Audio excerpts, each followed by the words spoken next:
Friends, welcome back to your channel the BSc nursing exam preparation में। आज हम आपके लिए लेके आए हैं केमिस्ट्री के क्वेश्चंस और इसमें कुछ इंपॉर्टेंट मल्टीपल चॉइस क्वेश्चंस हैं। ये पार्ट 1 है वीडियो का।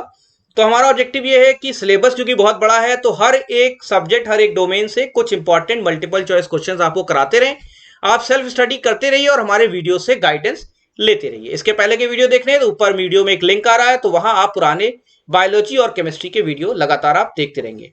इसे किसी भी बीएससी नर्सिंग एग्जामिनेशन प्रिपरेशन के लिए आप यूज कर सकते हैं। देखते हैं question number 1। Question number 1 start करने से पहले हम जरूर कहेंगे हमारे चैनल को सब्सक्राइब कर लीजिए, जैसे ऐसे लगातार वीडियो आपको मिलते रहे। क्वेश्चन है, व्हाट इज द प्रोसेस, ठीक है, what is the process called when the molecules of a substance are retained, ठीक है, वर्ड आ रहा है retained at the surface of a solid और अ लिक्विड। तो क्या कह रहा है कि क्वेश्चन समझने की जरूरत होती है तो आपका कॉन्सेप्ट क्लियर हो जाएगा।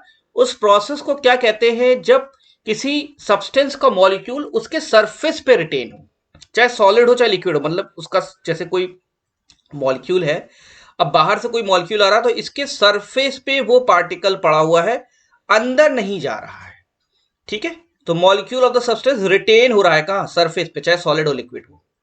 तो इस प्रोसेस को क्या कहते हैं, एब्जॉर्प्शन कहते हैं कि एड्सॉर्प्शन कहते हैं, सॉर्प्शन कहते हैं कि डिसॉर्प्शन कहते हैं। सही आंसर क्या होगा इसका? इसका जो सही आंसर है वो है एड्सॉर्प्शन। याद रखिएगा, इसमें बी और डी का ख्याल रखिएगा। अगर ये अंदर चला गया होता तो कहते हैं एब्जॉर्प्शन, अगर ये सरफेस पे है खाली, ठीक है, तो उसे कहते हैं एड्सॉर्प्शन।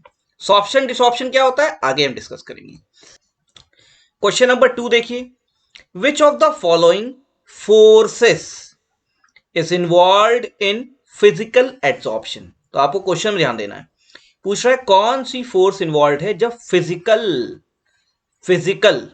एड्सॉर्प्शन होता है। तो मैंने पिछले क्वेश्चन में बताया कि एड्सॉर्प्शन मतलब एक सरफेस है और उस पर आके पार्टिकल स्टिक कर गए, ऊपर अंदर नहीं गए, तो ये तो एब्जॉर्प्शन हुआ। और ये कई तरीके से होता है, फिजिकल हो सकता है, केमिकल भी होता है। जब फिजिकल होता है तो ऊपर के सरफेस पे जब टिकते हैं तो कौन सी फोर्सेस रिस्पॉन्सिबल होती है कि वो ऊपर ही रिटेन रहते हैं या चिपके रहते हैं? क्या वो ग्रेविटेशनल फोर्स होती है, क्या वो मैग्नेटिक फोर्स होती है, क्या वो वंडरवॉल फोर्सेस होती है कि इलेक्ट्रोमैग्नेटिक फोर्स होती है? देखिए, ग्रेविटेशन कोई कॉन्सेप्ट है नहीं, मैग्नेटिक कोई मटेरियल ही नहीं, तो मैग्नेटिक फोर्स होगी नहीं, इलेक्ट्रोमैग्नेटिक भी नहीं हो सकती, बची वंडरवॉल्स। तो ये वंडरवॉल फोर्सेस जो होती हैं ये रिस्पॉन्सिबल होती हैं कि कोई एटम स्टिक रहे सरफेस पे। होता क्या है, वंडरवॉल फोर्स क्या होती है, कोई भी दो एटम है दुनिया में, कोई भी दो एटम, चाहे कार्बन कार्बन हो चाहे कार्बन नाइट्रोजन, ठीक है, उनके बीच में एक फोर्स तो हमेशा एग्जिस्ट करती है, इसको कहते हैं वंडरवॉल फोर्स। ये होनी ही होनी है, चाहे कार्बन ऑक्सीजन, चाहे कार्बन कार्बन हो, चाहे कार्बन कुछ भी करिए, सल्फर, कोई भी दो एटम, चाहे सल्फर सल्फर हो, चाहे कार्बन कार्बन हो, चाहे नाइट्रोजन नाइट्रोजन हो, हमेशा कोई फोर्स हो चाहे ना हो, लेकिन वंडरवॉल्स तो रहेगी ही रहेगी। तो इसी तरीके से कोई भी सब्सटेंस आके अगर ऊपर रिटेन हो रहा है तो एक फोर्स तो रहती ही रहती है वंडरवॉल्स, और यहां ज्यादा रहती है। ये वीक फोर्सेस होती हैं और इसी फोर्स की वजह से फिजिकल एड्सॉर्प्शन होता है, फिजिकल एड्सॉर्प्शन होता है। क्वेश्चन नंबर 3 फिर एड्सॉर्प्शन को लेके, which of the following statements is true, कह रहा है इसमें से कौन सा स्टेटमेंट ट्रू है with respect to the extent of physisorption. तो देखिए दो चीजें हैं, पहले तो एब्जॉर्प्शन कह रहा है और कौन सा, फिजी। तो फिजी मतलब फिजिकल एब्जॉर्प्शन, जो मैंने पिछले आपको क्वेश्चन में डिस्कस किया है। तो अगर फिजिकल एब्जॉर्प्शन हो रहा है तो इनमें से कौन सा स्टेटमेंट जो नीचे दिया है वो आपको बताना है सत्य है, ट्रू है, ठीक है, क्वेश्चन समझ गए। तो ये बताना है कि जब फिजिकल एब्जॉर्प्शन होता है तो ये 4 कंडीशन दी है, बताना है कौन सी सही है। फिजिकल एब्जॉर्प्शन पता है ना आपको, सरफेस है, ऊपर आके मॉलिक्यूल स्टिक कर गए वंडरवॉल फोर्सेस की वजह से, ठीक है। तो कह रहा है ये जो एब्जॉर्प्शन है, जो सरफेस पे आके स्टिक किए हुए हैं, ये इंक्रीज करता है जब टेम्परेचर आप बढ़ाते हैं। क्या ये सही है? या कह रहा है डिक्रीज करता है जब आप सरफेस एरिया बढ़ाते हैं। सरफेस एरिया अलग चीज होती है ना, मतलब सरफेस का एरिया बढ़ गया तो कह रहा है कि एब्जॉर्प्शन कम हो जाएगा। फिर कह रहा है decreases with increase in the strength of van der Waals forces, तो कह रहा है वंडरवॉल फोर्सेस बढ़ेगी तो ये घटेगा। और कह रहा है decreases with increase in temperature. 4 condition दी हुई है। तो पहले मैं इसका आंसर समझाता हूं, फिर आपको बाकी समझाता हूं। देखिए फिजी एब्जॉर्प्शन जो होता है, फिजी एब्जॉर्प्शन जो होता है, मतलब फिजिकल एब्जॉर्प्शन जो होता है तो इसे वंडरवॉल फोर्सेस के तो ऊपर आके स्टिक करते हैं, और ये एक्सोथर्मिक प्रोसेस होता है। क्या होता है? एक्सोथर्मिक। तो एक्सोथर्मिक होने के से क्या होगा, हीट इसमें निकलेगी। तो हीट जब निकलती है तो ली चार्टलेयर प्रिंसिपल आपने नाम सुना होगा ना, ली चार्टलेयर प्रिंसिपल। तो ली चार्टलेयर प्रिंसिपल के अकॉर्डिंगली वो बैलेंस बनाने के लिए जब हीट निकल रही है तो कहेगा कि टेम्परेचर डाउन हो तब हीट निकले ज्यादा बेटर, तो बैलेंस बनाएगा। तो जैसे जैसे आप टेम्परेचर गिराते रहोगे ज्यादा हीट निकलेगी, और ज्यादा हीट निकलेगी तो ज्यादा फिजी एब्जॉर्प्शन होगा। इसका मतलब क्या हुआ? इसका मतलब ये हुआ कि फिजी एब्जॉर्प्शन जो है वो इंक्रीज करेगा जब टेम्परेचर डिक्रीज करेगा। मतलब इसको अगर आपको बढ़ाना है तो टेम्परेचर आपको क्या करना पड़ेगा? घटाना पड़ेगा। जब टेम्परेचर घटाएंगे तो बैलेंस बनाएगा, तो एक्सोथर्मिक प्रोसेस ज्यादा होगा, ज्यादा फिजी एब्जॉर्प्शन होगा। तो इसका सही आंसर क्या होगा? ऑप्शन नंबर डी, क्योंकि वो कह रहा है डिक्रीज करता है क्या? Fiji absorption with increase in temperature. वो कह रहा है कि फिजी एब्जॉर्प्शन डिक्रीज करता है जब आप टेम्परेचर बढ़ाते हैं, जैसे उल्टी बात कह रहा है। तो जब आपका टेम्परेचर बढ़ेगा तो क्या होगा? इस प्रोसेस को सपोर्ट नहीं करेगा एक्सोथर्मिक प्रोसेस को, क्योंकि ली चार्टलेयर प्रिंसिपल बैलेंस बनाएगा नहीं। तो जब बैलेंस नहीं बनेगा तो आपका ये जो है फिजी एब्जॉर्प्शन डिक्रीज कर लेगा। तो फिजिकल एब्जॉर्प्शन अगर आपको बढ़ाना है तो इंक्रीज करना है, टेम्परेचर घटाइए। अगर टेम्परेचर बढ़ाएंगे तो फिजी एब्जॉर्प्शन डिक्रीज करेगा। ऑप्शन नंबर डी सही है। बाकी ऑप्शन चेक कर लेते हैं। कह रहा decrease with increase in strength of wonder wall force. तो वंडर वॉल फोर्स तो चाहिए ही चाहिए, तो इसका जब बढ़ेगा वंडर वॉल फोर्स तो ये भी इंक्रीज करना चाहिए। तो ये स्टेटमेंट गलत हो गया। सरफेस एरिया का इसमें कोई ज्यादा रोल है नहीं, और रोल होता भी तो कह रहा सरफेस एरिया बढ़ा तो डिक्रीज करेगा। अरे सरफेस एरिया जब बढ़ेगा तो ज्यादा मॉलिक्यूल स्टिक करेंगे, तो डिक्रीज होने की बात ही नहीं होती। और टेम्परेचर के राइज से तो क्या होगा? टेम्परेचर राइज करेगा तो एक्सोथर्मिक प्रोसेस होगा नहीं। एक्सोथर्मिक प्रोसेस होगा ही नहीं तो फिज एब्जॉर्प्शन कैसे होगा? तो टेम्परेचर घटना चाहिए। जब टेम्परेचर बढ़ेगा तो फिज एब्जॉर्प्शन घटेगा। तो इसलिए ऑप्शन नंबर डी बिल्कुल सही आंसर। समझ में आई बात? क्वेश्चन नंबर 4 समझिए। कह रहा है अभी हट के क्या कह रहा है? Which of the following can result in transition. Transition मतलब चेंज। ट्रांजिशन मतलब change from what? From physisorption to chemisorption. मतलब देखिए, हमने कहा था आपसे कि जब सरफेस पे मॉलिक्यूल आके रिटेन करता है तो या तो फिजिकल होगा और या तो केमिकल होगा। तो फिजिकल में कौन सी फोर्स रिस्पॉन्सिबल होगी? Van der Waals force. मैंने बताया वॉन्डर वॉल फोर्स रिस्पॉन्सिबल होगी। जो केमिकल एब्जॉर्प्शन होता है तो वॉन्डर वॉल फोर्स ही रहती है, वहां बनते हैं केमिकल बॉन्ड। क्या बनते हैं? Chemical bond. तो इस तरीके से कीमी एब्जॉर्प्शन और फिजी एब्जॉर्प्शन अलग अलग चीज है। फिजी एब्जॉर्प्शन में वॉन्डर वॉल फोर्स और कीमी एब्जॉर्प्शन में केमिकल बॉन्ड। अब मैंने पिछले क्वेश्चन में क्या बताया था? मैंने कहा था कि फिजी एब्जॉर्प्शन अगर आपको बढ़ाना है, मतलब वॉन्डर वॉल इंटरेक्शन बढ़ाना है, तो टेम्परेचर क्या कीजिए? घटा दीजिए। तो जो घटाएंगे तो फिजी एब्जॉर्प्शन बढ़ेगा। लेकिन जब आप टेम्परेचर बढ़ाएंगे तो क्या होगा? तो एक्सोथर्मिक प्रोसेस होता है तो फिजी एब्जॉर्प्शन नहीं होगा। जब फिजी एब्जॉर्प्शन नहीं होता तो फिर क्या होने लगता है? केमी एब्जॉर्प्शन होने लगता है। ठीक है? तो जब फिजी एब्जॉर्प्शन घटेगा तो केमिकल बॉन्ड ज्यादा बनेंगे तो केमी एब्जॉर्प्शन होना शुरू रहेगा। तो कह रहा है कि अगर कहीं सरफेस पे कोई मॉलिक्यूल है, ठीक है, और स्टिक कर रहा है, फिजिकल एब्जॉर्प्शन की वजह से कर रहा था, और हम चाहते हैं इसमें केमिकल बॉन्ड बनने लगे। समझ गए बात? मतलब केमी एब्जॉर्प्शन होने लगे तो हमें क्या करना चाहिए? तो हमें यह करना चाहिए कि भाई टेम्परेचर अगर आप कम करेंगे तो फिजी एब्जॉर्प्शन ज्यादा होता है, लेकिन टेम्परेचर जब आप बढ़ाएंगे तो फिजी एब्जॉर्प्शन कम होगा। जब कम होगा तो केमी एब्जॉर्प्शन बढ़ जाएगा। तो सही आंसर क्या होना चाहिए? Increase in temperature. टेम्परेचर बढ़ा दीजिए, टेम्परेचर बढ़ाते फिजी एब्जॉर्प्शन कम हो जाएगा, केमी एब्जॉर्प्शन बढ़ जाएगा। केमिकल बॉन्ड के थ्रू मॉलिक्यूल स्टिक करने लगेंगे सरफेस पे। क्वेश्चन नंबर 5 कह रहा है which of the following statement, मतलब इसमें से कौन स्टेटमेंट इनकरेक्ट है? क्वेश्चन कैप्चर किया कीजिए। इनकरेक्ट, सही नहीं है। किसके रिस्पेक्ट में? फिजी एब्जॉर्प्शन के रिस्पेक्ट में। फिजी एब्जॉर्प्शन पता है ना आपको, फिर बता दे रहा हूं। सरफेस पे मॉलिक्यूल है और कौन सी फोर्स है? वॉन्डर वॉल, केमिकल बॉन्ड नहीं है। ठीक है? तो कह रहा है फिजी एब्जॉर्प्शन होता है तो क्या चीज इसमें नहीं होती? It is reversible. तो क्या फिजी एब्जॉर्प्शन रिवर्सिबल होता है? होता है। क्यों? क्योंकि बहुत वीक फोर्सेस होती हैं। ये मॉलिक्यूल हट भी सकते हैं और जुड़ भी सकते हैं, तो रिवर्सिबल रिएक्शन है। इसलिए ये स्टेटमेंट तो सही है। इसमें ढूंढना जो गलत है। स्पॉन्टेनियस है, स्पॉन्टेनियस है तभी होता भी है। डेल्टा एच लेस देन 0 ये कह रहा है। देखिए डेल्टा एच तो इसमें नेगेटिव तो होना ही चाहिए। ठीक है? क्यों? क्योंकि आपको पता है ये तो एक्सोथर्मिक प्रोसेस है, तो एक्सोथर्मिक प्रोसेस में तो वैसे ही डेल्टा एच नेगेटिव हो जाता है, तो ये भी सही है। अभी delta S greater than zero कह रहा है, ये स्टेटमेंट गलत है। डेल्टा एस जो एंट्रोपी चेंज है वो भी नेगेटिव रहेगी, ठीक है, तभी रिएक्शन होगा। तो इसमें जो है ऑप्शन नंबर डी सही आंसर है, क्योंकि ये स्टेटमेंट गलत है। देखिए, which of the following statement is true, कौन सा सही है, ठीक है, किसके बारे में, एब्जॉर्प्शन के बारे में। अब यहां स्टेटमेंट दिया गया फिजिकल और केमिकल के बारे में, इसमें आपको सही आंसर ढूंढना है। तो कह रहा है केमिसॉर्प्शन इज स्ट्रॉन्गर देन फिजिसॉर्प्शन, कि फिजिसॉर्प्शन इज स्ट्रॉन्गर, कि दे आर बोथ इक्वल, कि दोनों कंपेयर नहीं किया सकते। तो मैंने आपको पहले बताया था केमिसॉर्प्शन में तो केमिकल बॉन्ड बनते हैं, और फिजिसॉर्प्शन में वंडरवॉल फोर्सेस रहती हैं। तो मजबूत ज्यादा क्या होता है, केमिकल बॉन्ड, वंडरवॉल फोर्सेस तो वीक होती हैं। तो फिजिसॉर्प्शन तो वैसे ही वीक होगा, तो केमिसॉर्प्शन ज्यादा स्ट्रॉन्गर होगा। सही आंसर क्या होगा, chemisorption is stronger than physisorption. Question number 7 देखिए।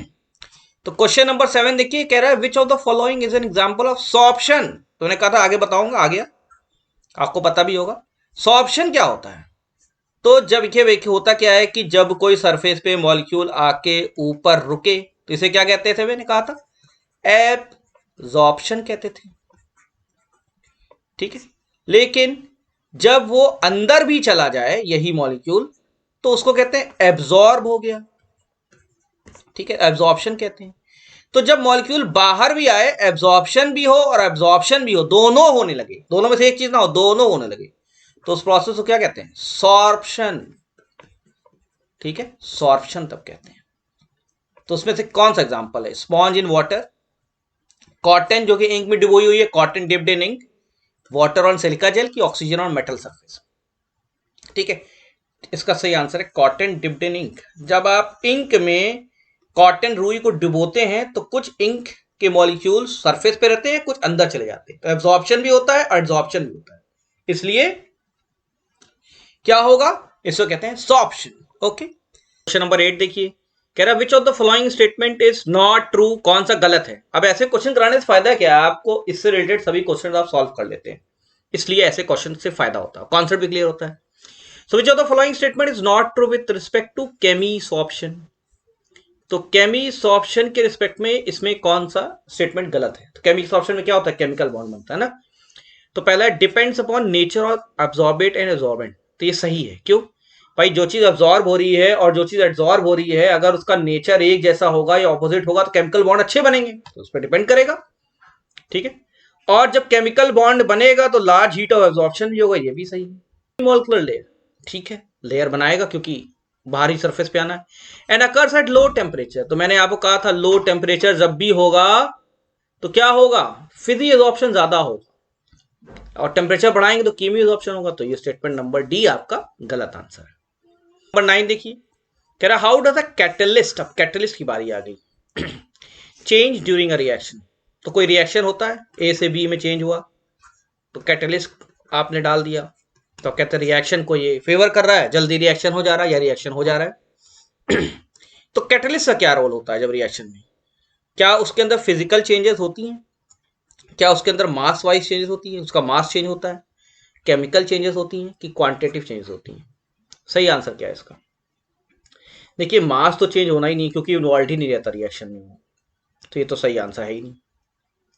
इन्वॉल्व नहीं होता रिएक्शन में तो क्वांटिटेटिवली भी नहीं सही है। और केमिकल चेंज नहीं होगा क्योंकि उसको तो चेंज होना ही नहीं है, तो केमिकल भी नहीं सही। फिजिकल चेंज हो सकता है, फिजिकली वो चेंज होता है और फिर वापस भी अपने फॉर्म में आ सकता है, तो इसमें सही आंसर क्या है, ऑप्शन नंबर 1 फिजिकल। नंबर 10 देखिए, which of the following decreases the rate of reaction. क्या डिक्रीज करा, रेट ऑफ रिएक्शन, तो ए बी में चेंज हुआ तो ए तो बी में चेंज होना है, अब इसका रेट बढ़ाना है तब भी कैटलिस्ट काम आता है, रेट घटाना तब भी कैटलिस्ट काम आता है, तो इसमें कौन सा काम आए, कैटलिटिक प्रोमोटर। तो कैटालिसिस भी है और प्रोमोटर भी है, तो ये तो होगा ही नहीं, ऑप्शन गलत है। होमोजेनस कैटलिस्ट, कैटलिस्ट ये भी है तो भी नहीं होगा। हेट्रोजेनस कैटलिस्ट नहीं। पॉइजन लिखा हुआ है देखिए, तो पॉइजन तो खराब काम करता है, तो इसका आंसर क्या है, कैटेलिटिक पॉइजन। नंबर 11 देखिए, which of the following is used as catalyst for the following reaction. ऐसा क्वेश्चन आ सकता है कि रिएक्शन दिया हुआ, बताइए इसमें क्या कैटलिस्ट लगेगा। तो रिएक्शन क्या है, ये एस्टर है जिसका हाइड्रोलिसिस हो रहा है ना, एसिड और अल्कोहल बन रहा, ठीक है। तो उसमें कौन सा कैटलिस्ट लगता है, इजी क्वेश्चन है। Chlorine, hydrochloric acid, sulphuric acid की नाइट्रिक एसिड। तो एक्चुअली हो क्या रहा है यहाँ पे, एसिड हाइड्रोलिसिस हो रहा है ना। प्रोसेस को भी समझ लीजिए क्या हो रहा है यहाँ पे। यहाँ पे हो रहा है एसिड हाइड्रोलिसिस ऑफ एस्टर्स, है ना। तो इसमें एक एसिड चाहिए हाइड्रोलिसिस के लिए, सबसे बेस्ट एसिड है इसके लिए हाइड्रोक्लोरिक एसिड, याद कर लीजिए इसके लिए एसिड। क्वेश्चन नंबर 12 देखते हैं। सब मैं टेक्निकली क्वेश्चन लाया हूं। विच of the following statement is not correct. अब आप एक एक क्वेश्चन में आपको समझ में आएगा क्या चीज है। तो इसमें कह रहा है कि नॉट करेक्ट में आप ये बताइए कि efficiency of a solid catalyst depends upon its surface area. तो अगर आपको सॉलिड कैटलिस्ट की एफिशिएंसी बढ़ानी है रिएक्शन में, तो सरफेस एरिया बढ़ा दीजिए। सही बात है, ज्यादा से कैटलिस्ट काम करेगा। Option number B, catalyst operates by providing alternate path for the reaction which involves a lower energy of activation. बहुत इंपॉर्टेंट चीज, बहुत इंपॉर्टेंट, समझ लीजिए। ए जो है बी में कन्वर्ट हो रहा है, कैटलिस्ट क्या करता है, कैटलिस्ट करता है इस रास्ते से जाके तो बी में कन्वर्ट हो, रास्ता चेंज कर देता है। जैसे ए बी में चेंज हो रहा है और बी सी में चेंज हो रहा है।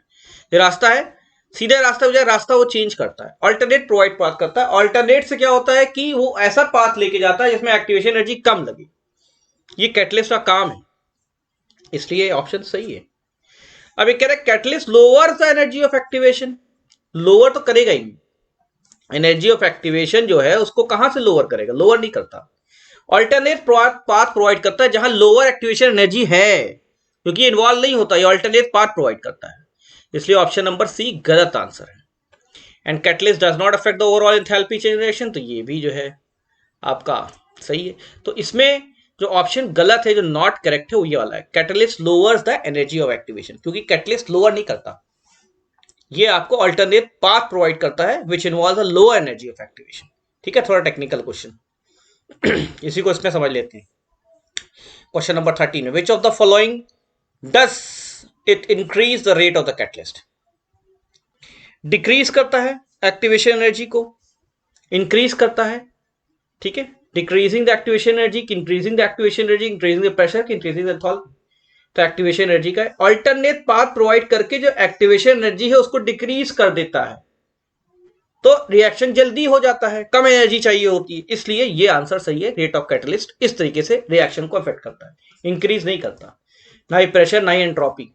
अल्टरनेट पाथ प्रोवाइड करके आपका एक्टिवेशन एनर्जी जो होती है उसको कम कर देता है। ये तो बहुत सीधा साधा क्वेश्चन है और बहुत पूछे वाला क्वेश्चन है। Which of the following is present at the time of cracking of hydrocarbons. Cracking याद रखिएगा, क्रैकिंग ऑफ हाइड्रोकार्बन में क्या यूज होते हैं, कॉपर होता है, जियोलाइट होता है, निकल होता है, मॉलिब्डेनम। तो बहुत फेवरेट क्वेश्चन है ये, जियोलाइट, इसके बारे में जरूर पढ़ लीजिएगा। जियोलाइट इन्वॉल्व होते हैं क्रैकिंग ऑफ हाइड्रोकार्बन, जो कि हाइड्रोकार्बन को 2 to 5 कार्बन एटम्स में ब्रेक करने की कोशिश करते हैं। क्वेश्चन नंबर 15, कोलॉइड्स पे आ गए। Which of the following colloidal system represents a gel. तो आपको पता इस पे क्या होता है, कोलॉइड में एक होता है डिस्पर्स्ड फेस और दूसरा क्या होता है, डिस्पर्जन मीडियम। डिस्पर्स फेज मतलब जिसमें जो चीज जाके मीडियम में घुल जाती है, घुलेगा हम कह रहे हैं, मतलब दो चीजें मिक्स होती हैं, तो एक मीडियम होता है और उसमें डिस्पर्स फेज जाके मिलता है। तो कोलॉइड का कॉन्सेप्ट होता है, एक होता है डिस्पर्स फेज होता है, डिस्पर्जन मीडियम होता है। तो जेल जो होता है ये कैसा कोलॉइड है, इसमें डिस्पर्स फेज क्या है, डिस्पर्जन मीडियम क्या है।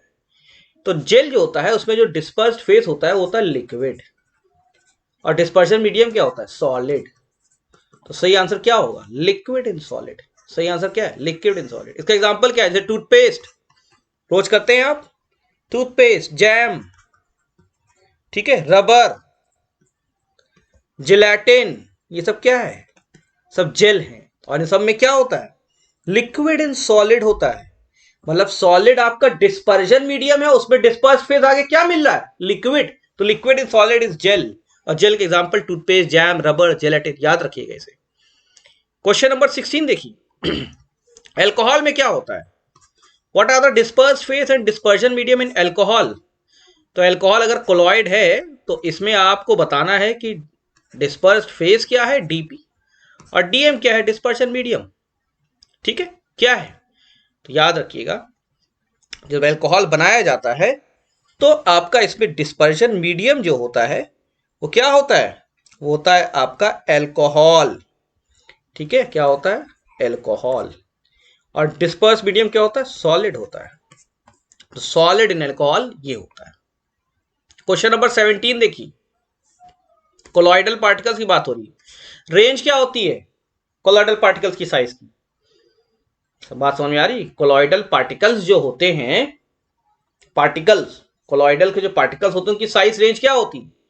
1 to 100 nanometer, 10 to 100 picometer, 1 to 100 micrometer की 1 to 10 मिलीमीटर। यूनिट याद रखिएगा, यूनिट बहुत इंपॉर्टेंट होती है।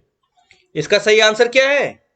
इसका सही आंसर है पहला वाला ऑप्शन, 1 to 100 नैनोमीटर। ये एक ऑप्टिमल रेंज है कोलॉइडल पार्टिकल्स की साइज की। और लास्ट क्वेश्चन देख लेते हैं इसी का। क्या कह रहा है कि by what, using what can the colloidal particles be separated from particles of a true solution. अगर कोई ट्रू सॉल्यूशन है उसमें कोलॉइडल पार्टिकल्स पड़े हुए हैं और इनको अलग करना है तो क्या करें हम? पार्चमेंट पेपर यूज कर लें, सेंट्रीफ्यूज यूज कर ले, इलेक्ट्रोलाइट यूज कर ले, कि ऑर्डिनरी क्लोथ? मतलब आप कपड़े से छान लीजिए, ऑर्डिनरी क्लोथ है तो इससे नहीं होने वाला, इलेक्ट्रोलाइट से भी नहीं होगा, चार्ज पार्टिकल है ही नहीं। सेंट्रीफ्यूज मशीन ऐसी होती है, सेंट्रीफ्यूज में मशीन होती है, गोल गोल गोल गोल घुमाया जाता है, तो सेंट्रीफ्यूगल फोर्स होती है जो अंदर की तरफ लगती है ना, और सेंट्रीपिटल फोर्स होती है जो अंदर और बाहर तरफ दो फोर्स होती है ना, सेंट्रीपिटल अंदर लगी, सेंट्रीफ्यूगल बाहर लगेगी। तो आपकी ये फोर्सेस से सेपरेशन होता है, लेकिन ये सेपरेशन दो इमिसिबल लिक्विड्स का होता है, कोलॉइडल पार्टिकल और उसका नहीं हो सकता, ट्रू सॉल्यूशन का। तो कोलॉइडल पार्टिकल की साइज इतनी बड़ी होती है, अगर पार्चमेंट पेपर से आप गुजारेंगे उसे, तो पार्चमेंट पेपर से गुजारने से आपका क्या होगा? कोलॉइडल पार्टिकल सेपरेट आउट हो जाएगा, किससे? ट्रू सॉल्यूशन के पार्टिकल से। तो ये है इसका सही आंसर। तो फ्रेंड्स, हमारे से आज ये क्वेश्चन अच्छे से पढ़िएगा। हमारी कोशिश है कि ऐसे क्वेश्चंस पढ़ाएं जिससे आपका कॉन्सेप्ट क्लियर हो। सिलेबस तो एक दिन या कुछ वीडियोस में कवर नहीं हो सकता, ये आपको वीडियोस गाइड करने के लिए है, और हम चाहते हैं कि आप अच्छे से पढ़िए और अच्छे से एग्जामिनेशंस क्रैक कीजिए। Thank you very much. Channel को सब्सक्राइब कर लीजिए। Best of luck.